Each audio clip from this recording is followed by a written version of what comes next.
Yeah.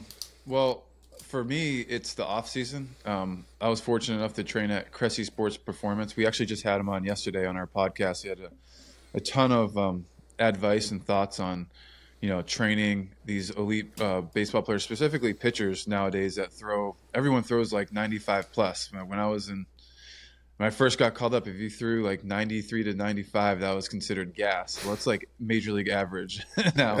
So with that, there's a lot more injuries. So the best I can say is, he just adapts. Eric does, year in and year out.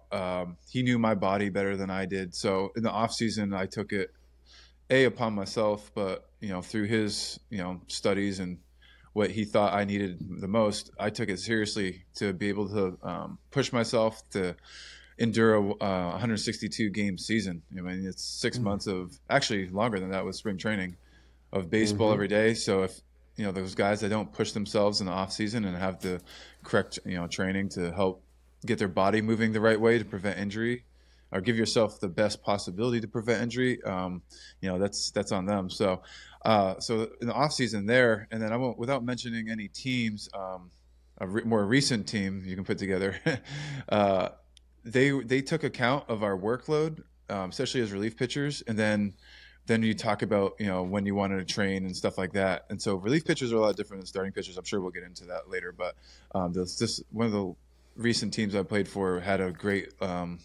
set up for that. And as you talk about the relief pitchers, one of my buddies, and he's our age too.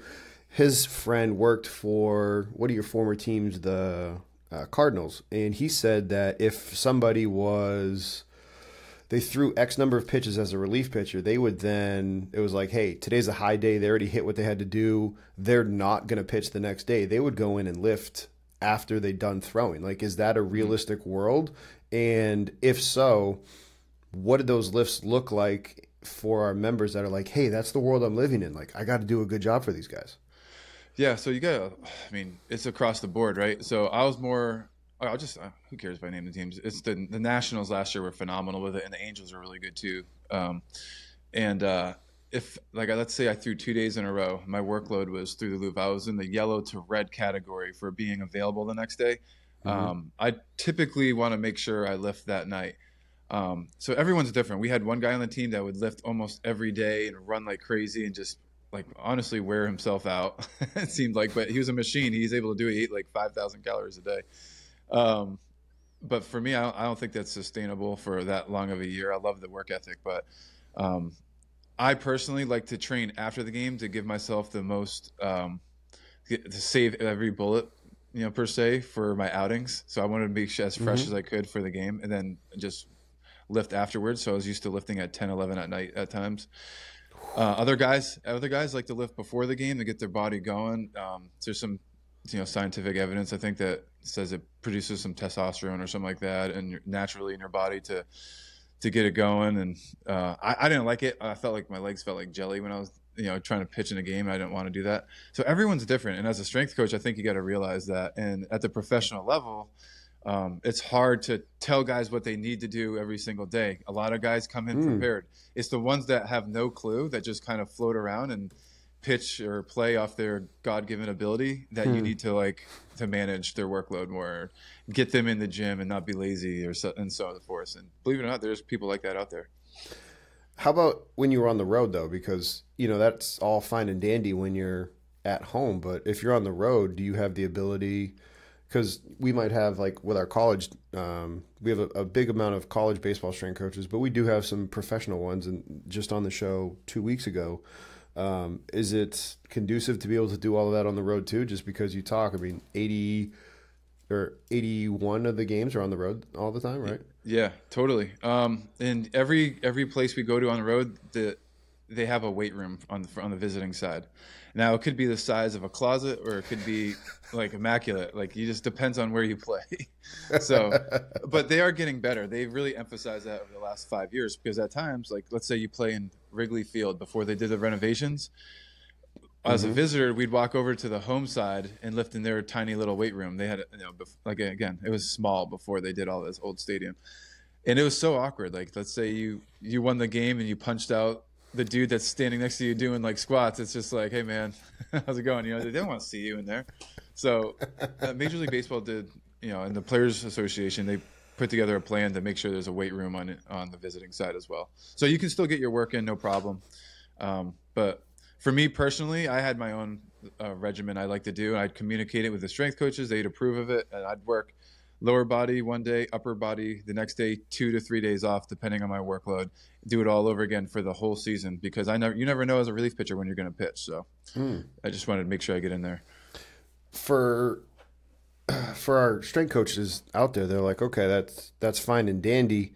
How did they go about, like, how do you manage, because I haven't done it, how do you manage like actually being able to cycle all of the different exercises? So like you said, you're not just doing SOS when you're playing all the time. Like, how do you continue to adapt without it being just boring and monotonous? Oh, it's boring and monotonous at times. Let's be honest. But I mean, if you're driven to, I mean, when you're in a season, I'm not lifting to get stronger. I'm lifting to maintain, right? The last thing I want to do is to like push myself after, again, a heavy workload as a relief pitcher. Me personally, I threw quite a bit, and then blow something out in the weight room. I'm just trying to maintain, what I did in the off season, and carry that throughout the whole year, so I don't break down. And so, as a reliever, I feel like that's kind of the protocol. Like, you just lift to maintain. A starter could get away with it a little bit more. Taking a quick break from the show, everybody. Promises will take less than 15 seconds. Friendly reminder, go ahead, hit that subscribe button below. It helps us out, and it helps you out by being notified whenever we have new content come out. So hit that subscribe button, and with this, let's get back to the show.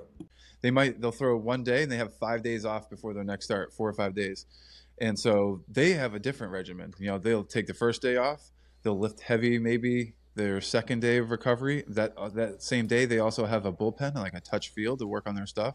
And then they have 2 or 3 more days off, to do whatever they need to do. So they have a set schedule. Relievers are kind of all over the map. So again, you just got to know your player and their role.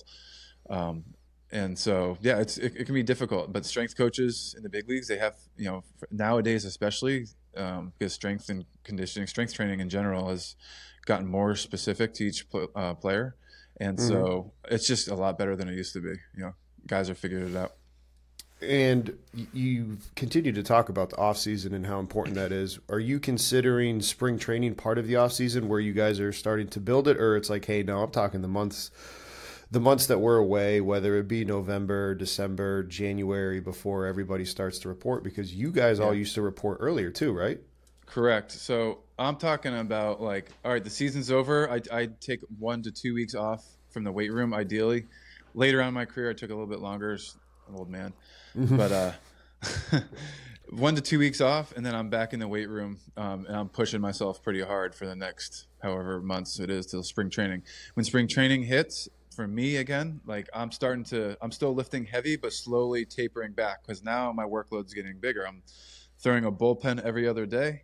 And then when games hit, I'm throwing, I'm trying to get my body acclimated. So I'm to, 162 game season, and potentially pitching 3 out of 5 days, or 4 out of 7. That's a lot, for a whole year. And so 100%. And if going back, we're still staying within training a baseball player, but thinking back to when you first broke into the league and thinking back to college, I wasn't aware of just how often you guys are playing baseball all the time. Like, you essentially have August off. That's it, right? Like in college.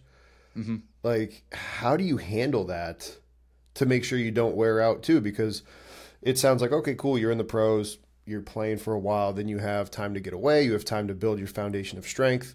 But when you're just playing baseball all the time, like, how do you make time to do that in college? Oh, in college ball? Like, how does that, like, the college strength coach, how do you handle that? Because we talked about the pros, but like now within the college world, how do you handle that? I think college is a whole different animal, because, I mean, you're not playing games in the fall though. You're scrimmaging and practicing maybe, but true. That's the time, or especially in the summer, where you need to start getting stronger. And that's what I learned later on in my college career is, in the summertime, I didn't lift as much because I was playing summer ball, and I wish I would have taken more time to train and get stronger. And And then, yeah, work on my craft, of course, but not play as many games. And I wish I took the summers a little bit more seriously in terms of, building a better foundation.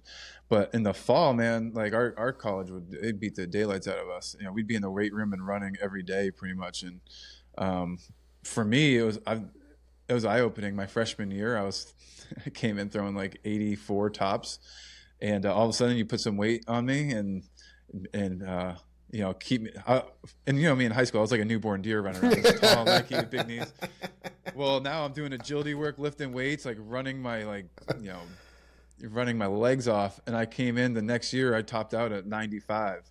Oh, wow. After my freshman year. And it's because I never lifted really in high school or pushed myself. The most running I did was with, Coach Lundberg in basketball. So I was just so underdeveloped, man. And so that's where I think I hit my strides with that fall, is when the team pushes you in the weight room and with agility work and the strength and the conditioning aspect, for sure.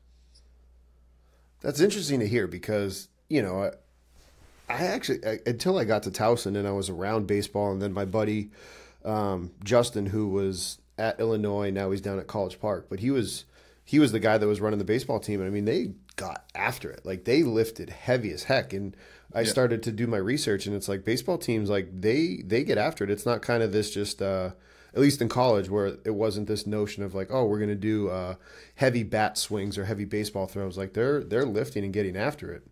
Yeah. Especially nowadays. I think with the revolution of sports specific training, and especially in baseball, like colleges have now hired, strength and conditioning coaches that are familiar with that aspect and what the, ball player goes through. And so more and more, I mean, I was at a D2 school, the D2 level, maybe not as much. Our head coach is also the strength coach typically. But he does all his research. But I mean, you got to realize, like, he has one set program. He runs out to a position player, and a set program runs out to his pitchers and just get after it. I'm sure that's how it goes. That's how it was when I was there. So nowadays at like the D1 level, like it's a lot more specific from what I'm gathering. And a lot of times when I'm training in the off season and college kids come in for, like, let's say Christmas break, I mean, they're super strong, man. I mean, they're outlifting a lot of the pro guys. I mean, it's incredible. Then that attributes to, the level of play they're at too. Everyone's throwing, like I said, 95 plus and hitting bombs left and right. So.